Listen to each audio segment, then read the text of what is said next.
What's going on, y'all? You're listening to the Glow Up Podcast. We are still a part of the Soundcasting Network here in Seattle, Washington. I am Miss Casey Carter. I'm Naomi Raven. And we want to remind everybody to rate, review, and subscribe to us on Apple Podcasts, Spotify, SoundCloud. Please do that because it really helps listeners discover us, and it just lets people know why they should be listening to our show. Don't forget to also follow us at the Globecast on all social media platforms, and sign up for that Glow Gang Spotlight. We want to highlight you on our Instagram and our email blast, so make sure to sign up for that. If you are a small business or a brand, you can find that in our link in bio. Yes, and don't forget to sign up for our email list because you will be a part of our Glow Gang exclusive discounts. Who doesn't love a discount? Be a part of it. See really cool brands and businesses, both local and afar, as well as don't forget that you can see our face as you listen to us conversate with our guest. Watch us on YouTube at the Glow Up Cast. Yes, you can find all of that in our links in bio, all the socials. Super easy to find. Got to shout out Emily and Heather. We have two Emilys in a row. Yes. Last week we had Emily and Heather of the Pastry Project. My goodness, I kept gloating last week. I was like, you guys are living the dream, making sweets, helping people with education, and just doing some really great stuff here in Seattle with the Pastry Project. So make sure to check that episode out. And then this week we have another Emily Orlando with the Infertile Millennial. We'll get into how I discovered Emily a little bit after we get to we do some icebreakers. So why don't we just kick things off with some weekly wins or lessons? Naomi, you were gone last week, so do you want to share your weekly win or lesson? Yes, very happy to be back. But my lesson/win this week is to trust that everything really does work out how it's supposed to. I think the world, as normal as we're becoming, a lot is still changing. And with how much change we went through last year, that kind of makes me anxious, thinking, oh my gosh, here it comes again. But really just deciding to trust that everything is going to fall in place how it is supposed to. I think that's a perfect lesson for what we're going to be talking about today. It's a lot of that, always repeating that in your head.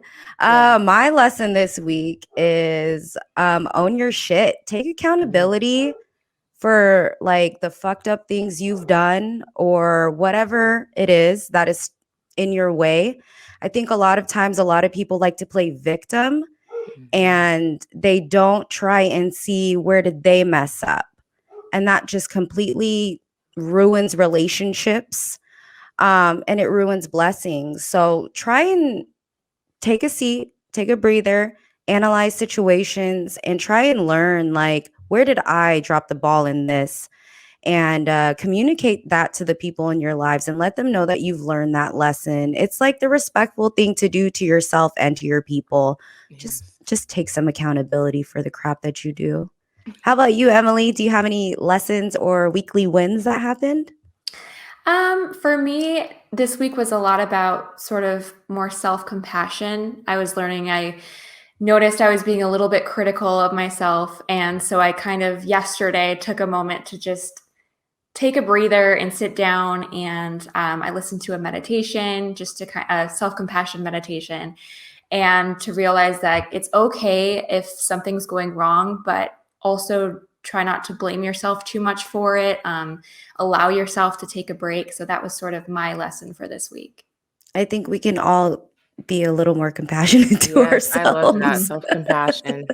Yes. Well, let's hop into our vibe check. Is there anything that you're currently vibing with? Me right now? Yeah. It's probably totally off topic, but I don't know if you guys know who Queen Herbie is. She just came out with a new album and it's so good. No. It makes me feel so empowered. I was going to say, it sounds like it. It sounds we got to blast this. Okay, Queen Herbie, it's on the list. Mm-hmm. Okay. Yes. How about you, Naomi? Mine's not a thing this week. It's just making intentional time with people. I did it last weekend. That's why I was not here. And I get to do it this weekend with Casey. I'm so excited. Yeah. And so it feels really good to be intentional on spending time with the important people in your life and not having to be completely crazy about trying to get together. It's organized. We know we're getting together and it just feels good. Yeah, because I mean, it's crazy that we can get together safely, right? kind of. It's so weird. I love that. I am vibing with The Circle. So I didn't watch on Netflix. Do you guys know that game show? So I didn't watch the first season. I didn't understand what was going on, but I was like, let me throw on this second season because Twitter was heavily talking about it. And yeah, binge the whole thing in a week. It was so great. It's a fun show. So if you're looking for something, Jarv calls me like you just love your reality shows. And the reason I do is because these are shows that you can throw on in the background, not pay full attention to. You can miss a whole bunch of stuff, do laundry, and then come back and then know exactly what's going on. Yes. So The Circle, if you're looking for something new, it was a great show. And it definitely I cried at the end. It was crazy. So definitely check it out if you're looking for something new to watch. All right, you guys, we're going to take a quick break and then we're going to get to know Emily Orlando. All right, you guys, we are back and we're so excited to talk with Emily Orlando. Like I said, this episode means a lot to me. So Emily, I found Emily during last December. A lot of you guys kind of know my story. I had went through a successful embryo transfer. My life was so like, oh my God. And then come Monday, things didn't go so well. And I was understanding that I was having a miscarriage. And I just felt so alone. I didn't know what to do because we had told some people because this was such a highlight in our lives. We had came so far and I just didn't know what to do. So what I did was I turned to YouTube and I started watching all of these other women who were so brave and so strong, and they were sharing their stories. And I found so much comfort in that. I didn't know any of these people at all, but they were just, all these women were so different. And they were just, again, like I said, so brave in sharing their story. And I felt less alone in my process in the beginning stage of my grieving process. And Emily's video was one of the videos I watched, and I was just like, it was different because Emily, like, there were so many videos that were like, okay, and then success happened, but Emily was so honest and was like, we don't know what's going to happen next, but this is what happened. And that just really stuck with me because it's like we're always looking for hope, but you gave me the real in your video, and I appreciated that so much. So, and then I started following you, and then Infertile Millennial was something that I started following. So, yes, this means a lot to me. So again, thank you so much for joining us. Well, thank you for having me. Yeah, tell us about your background. Like, who is Emily outside of Infertile Millennial? Yeah, so I started doing social media like full time 5 years ago, and I was really big into makeup and all of that. But then, once all this fertility stuff started happening, I realized that sharing that was way more important than anything else I'd ever done. But yeah, I started doing social media 5 years ago, and pretty much I didn't really talk about my personal life too much on social media for a very long time. So it wasn't until, all of that happened that I started opening up, and now that's become my sole focus. Yeah, I mean, as people that are, I mean, I wasn't really into social media, but I was on radio and a very public person here in Seattle.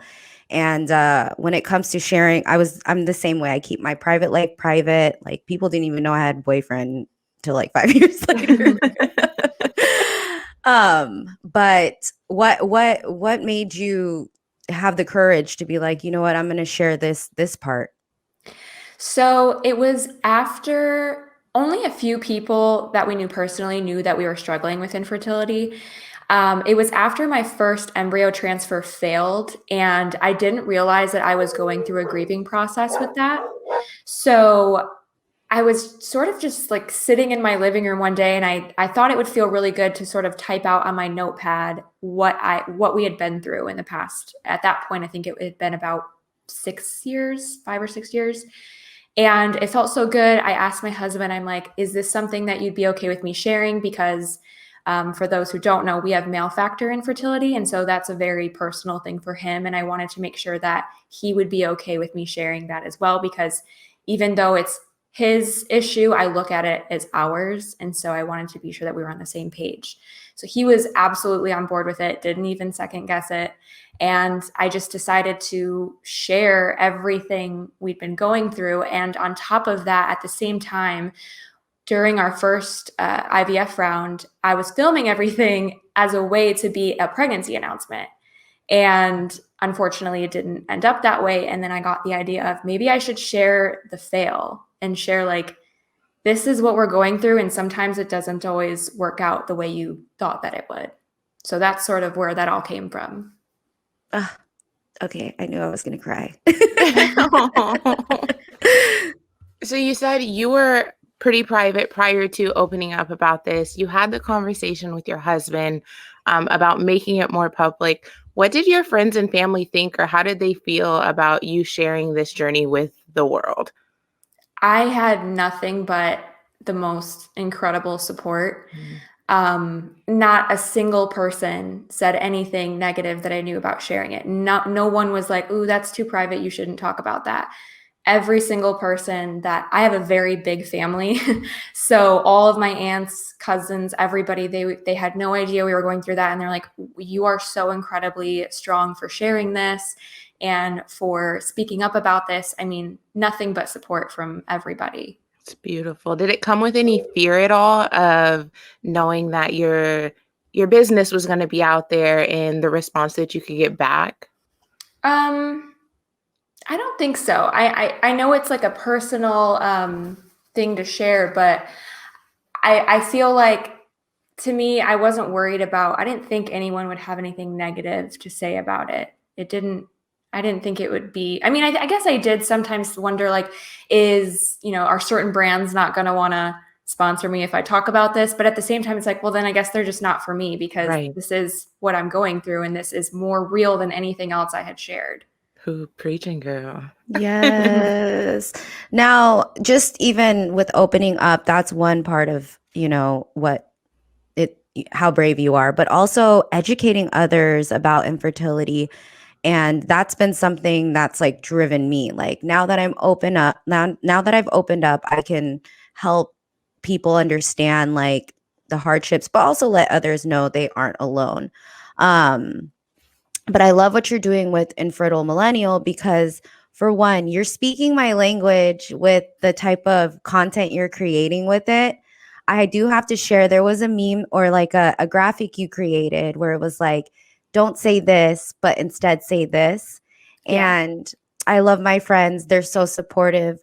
But I think that with people who aren't going through this, they don't know how to be there for you. So they do what they think is best, but it's really, sometimes it's detrimental. And I've even gotten into some arguments or like some back and forths of like, that's just like telling me not to stress out, where it's like, I'm not stressed. I've gotten myself to here, but you telling me not to stress out is not helping me out right now. And then they're like, "Oh, you're just tripping." And it's like, "Oh, okay. I don't think you know what you're doing here." But when I reshared that graphic on my Instagram story, I got text messages and phone calls apologizing. So I want to let you know how impactful your graphic is, because I was like, oh, now it takes someone else to say it for you guys to see how it is. So why was it important for you to create Infertile Millennial and start educating others on how to deal with infertility discussions? Well, number one was just to make people feel less alone. That's the best thing that's come out of this is how many women come forward to me and just say, "Thank you so much for making me feel a little bit more heard."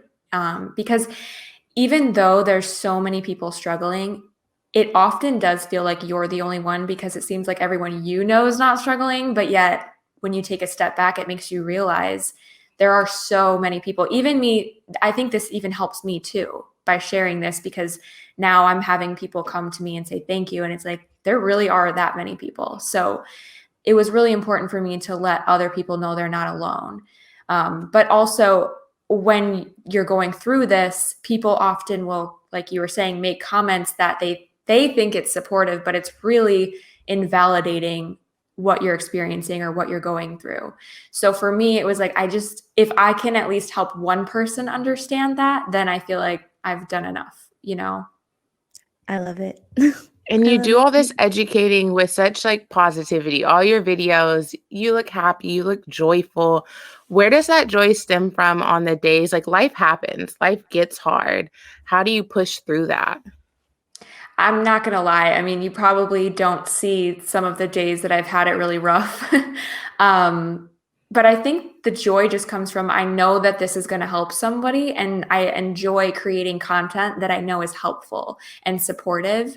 And it just makes me feel better to let people understand that it's not just you. And also maybe just to change somebody's mind about the subject, to let them know like it's not a stigma, like we have to break the stigma of this. It's not weird to talk about it. And I don't know, I just genuinely enjoy talking about this.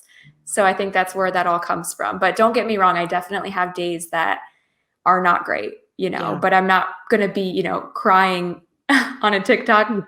I might be do my next round or whatever, but I think for the most part, the joy is just spreading the message. Yes.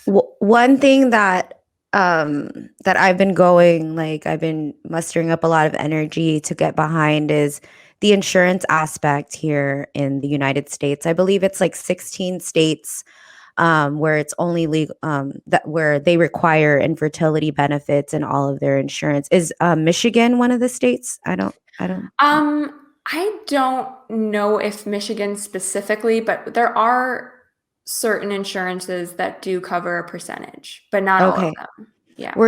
I was lucky enough to have worked at a tech company here in Seattle that actually had that. And I didn't know that I was going to need it. I was like, let me just pay for this. And we'll just, this is when I just didn't think there was an issue. It was just stress or whatever. And then thankfully I did pay for that, and it led me to everywhere I'm at. But I think this is something that a lot of people don't understand as well as a part of our journey, because it is so expensive. Even if you do have insurance, it is so expensive because I don't know, like these companies are not seeing this as a medical thing. It's just so crazy.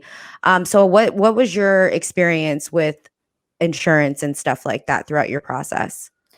We were very lucky. My husband's company has a great insurance plan, and it covers 85%. So we were able to, the only reason we were able to do it was because they cover so much. The medication alone, I'm sure is just jaw-droppingly expensive. I mean, the first time we had to order it, we were like, what? It's so crazy. And they're like, crazy. This is what it's going to cost. And you're like, wait a minute, what? Yeah. Yeah. So we were lucky that we had such great coverage. Otherwise, we probably wouldn't have done it. Yeah. And I'm just, again, like I said, I'm gaining up energy to get behind this, because I know as women, there are so many rights we are fighting for. It is insane how much we are still fighting for in 2020. But I truly believe there's been so many babies that have been born through IVF and with assistance. And this is just something that should already be a part of all of our benefits.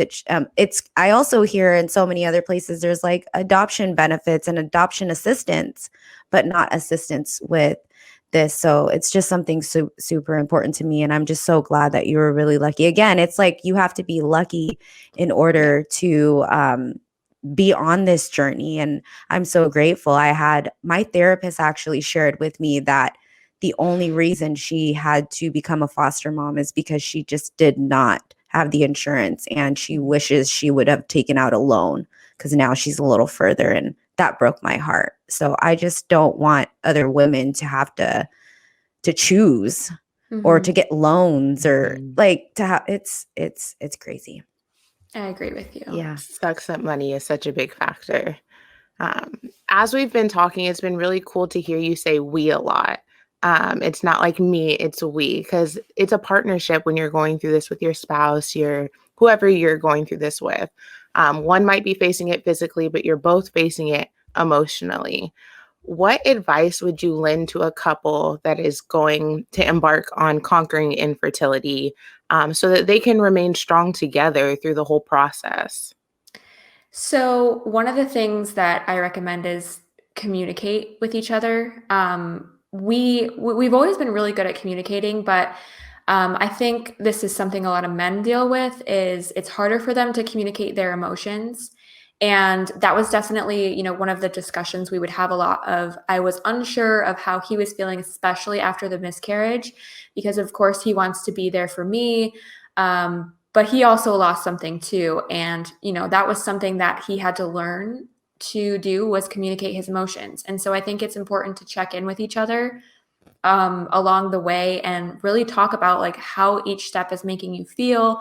What do you need from each other? How can you better support each other on the journey? I would say like number one thing is to communicate with each other, and then to also make time for each other, because this really does take up a lot of your life when you're going through treatments. So it's important to remember that you're still human beings who are in love, and you're more than just this fertility journey. Yes. That's beautiful. Now, for those who are like at the beginning of discovering what's happening with them, like I said, it took me a while. Like we've been trying for a long time, and I just didn't understand what was happening. And no one in my family had went through this.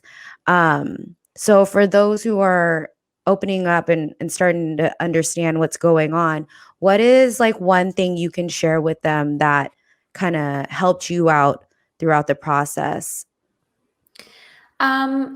Definitely finding the right people to open up to, because not everybody is going to get it. And you really need to make sure that whoever you're going to be sharing this with is going to be supportive. Unfortunately, we had, ex-friends who we're no longer friends with, who were not super supportive. And that you don't need that during your journey. You need to make sure that you have the right support system, even if it's just one person. It doesn't have to be, everybody it doesn't have to be the internet, but if you can find somebody who is going to be supportive of you, and that's to me the best thing you can do, because it's hard to keep it a secret, just the two of you. You definitely have to find somebody else on the outside that you can talk with. Yeah, that was the most difficult part, is finding the right people. And again, with the things that they say, like it'll happen, just don't stress, and that kind of stuff. And I just want people to understand that I know that those words may sound very supportive, but I think asking, how can I be there for you? What can I do to support you? Will be a lot more valuable than telling them what you think is going to happen or how they should feel. Mm-hmm. In honing in on support, what are 3 tips that you could lend to teach us how to show up for our infertile friends and family that are going through this process? Yeah, so the first one is actually kind of a two-parter, and it's sort of what we've already been discussing. But first of all, it's to validate that they're struggling. So if somebody comes to you to say, "Oh, I'm so sorry you're going through this. I know I don't understand, but I'm here to listen. This must be so hard for you," just kind of validating like they are going through something. And then the part 2 of that is to then also not use toxic positivity. And for those who don't know what that is, it's basically any type of phrase or advice that invalidates or minimizes somebody's struggle. Because I think what people tend to forget is that infertility is a diagnosis. It's not the same as a reproductively healthy couple trying to conceive. So it's important not to say, just relax, stop stressing, because what you're doing is kind of blaming them for their medical diagnosis, that their stress is causing their infertility. And that's just not the case. So that would be part 1, is just always to make sure that you're validating that they are going through something. And then number 2 is to also check in on them. So once they tell you they're going through all of this, check in on them throughout their journey. Ask like, "Hey, I was thinking about you, and what are your next steps?" If they're doing fertility treatments, obviously don't pressure them to like do a fertility treatment or anything. But if they're going into it, like just ask about their journey, ask about their treatments if they want to talk about it. And then number 3 would be ask how you can support them, because some people might be very particular and be like, you know what, I don't really want to talk about it. I hope that's okay. And that's totally fine. So you can ask how you can support them, and then also offer your support and encouragement. So, just like I recently launched my gift shop with Infertile Millennial, is, it's just little bits of sunshine, like greeting cards that I wrote personal messages in. So if you don't know what to say, like I wrote it for you. So it's a card that's specifically for fertility, mugs, bracelets, things like that. Get them gift cards to go out to dinner, or like to go get a manicure, or anything like that. Just little things to help show that you're supporting them and that you care. I love this. This is exactly like when I asked you the question about what is the one thing you wish you had through the process. This is what we need. This is what we need to normalize so that it's not a hush hush kind of conversation or kind of subject. I'm so sorry. The dogs, they're feeling it too. They're feeling it too. Emily, what's next? It was just your birthday not too long ago, right? Happy belated birthday. Thank you. Yeah. What's next for you?